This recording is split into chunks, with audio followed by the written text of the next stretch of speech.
brought man into the market. You are Dr. Aloe. What other products did you see that would help to support additional systems of the body? In just recent years, antioxidants were discovered. In 1997, we introduced microhydrin. This slide represents what an antioxidant is. On the left, you see a hydrogen atom. It has a 1+ charge in the center and a 1- charge in the electron orbiting around the center. On the right, you see the same hydrogen atom with an extra electron orbiting outside the first orbit. This extra electron is very loosely connected and very easily surrendered. And that's what antioxidants do. They surrender electrons. And you can even measure that, and I've asked Kevin to put a meter in a glass of water to measure the antioxidant activity. But first, we're going to measure the water. This is tap water from the hotel. It's 236 millivolts positive.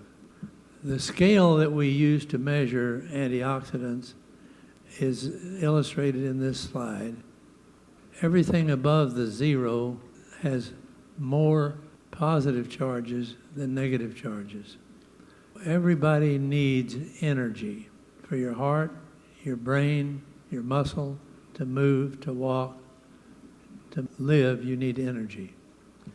Energy comes from the action of negative charges, electrons.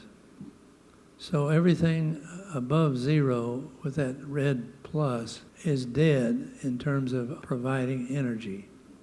Examples of those oxidized substances are fluorine that you get in toothpaste and chlorine that you use in the washing machine or in a swimming pool. Now, in our measurement, does it still read 236? 245. 245. Now I'm going to ask Kevin to put a couple of microhydrin capsules in the same glass of water. Rinse. Okay. Now put that in and let's wait and see what happens. It's going into the minus range. Is that good? That's exactly what you want. Anything below the 0 means it has fewer positive charges than negative charges. That's why it's called reduction. Examples of antioxidants would include organic orange juice, organic carrots, wheatgrass, and of course microhydrin. Could we switch to the slide? Before we do, minus 600 millivolts. It already? Yes, sir. Wow. Let's go back to the previous slide. And in a matter of minutes, a couple of capsules of microhydrin has dropped from 254 down to minus 600. That's an 854 millivolt antioxidant activity, which is incredible. So remember, oxidation uses electrons and it leaves dead compounds. Say you eat food and it's attacked by oxygen, you breathe in the oxygen, and that gives off energy, and now you've got a food particle that is deficient in electrons. The reason that's dangerous is because the food particle, it becomes a free radical and it attacks your cells. It attacks the cell walls and it can pierce the cells and go in and take electrons out of your DNA. When it does, the cell can't reproduce normally and can become a cancer cell. Does that lead to the aging process? That can be one of the results of cells being attacked and losing their electrons. If I have more electrons, more energy, healthier cells, I'm going to be able to defy the aging process. You can slow it down. Slow it down? Is that why you look so great? He looks great, doesn't he? Thank you. Thank you. Thank you. Okay, Any- back to the program. Any new product requires a safety study. And we did safety studies, quite a few, on microhydrin. And we presented these studies to the American College of Nutrition's annual meeting in 1998. This slide shows the opposition of increased epinephrine.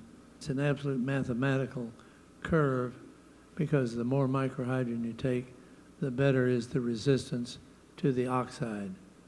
This is another oxidizing agent, NAD, and again, the microhydrin just mathematically opposes it.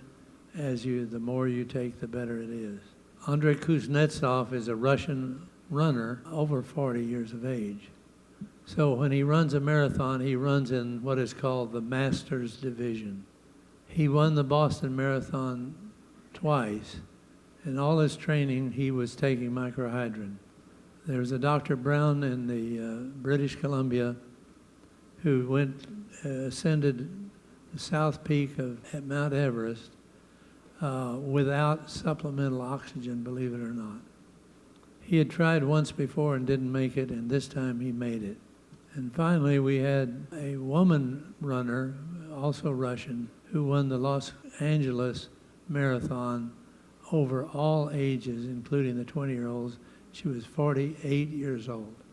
For those of you who work out or athletes, you should know that we put cyclists on stationary cycles.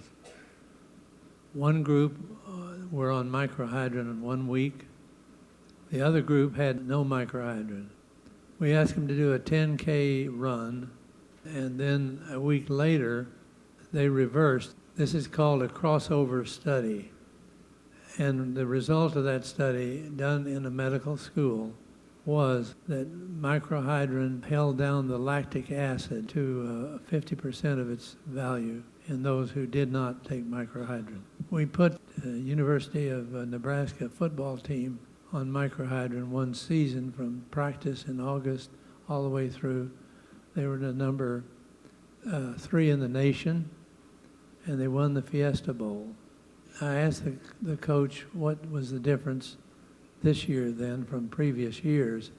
He said when one of his star players would get a cramp in his legs and couldn't play, put him on the bench, he would give him 3 microhydrin and a glass of water.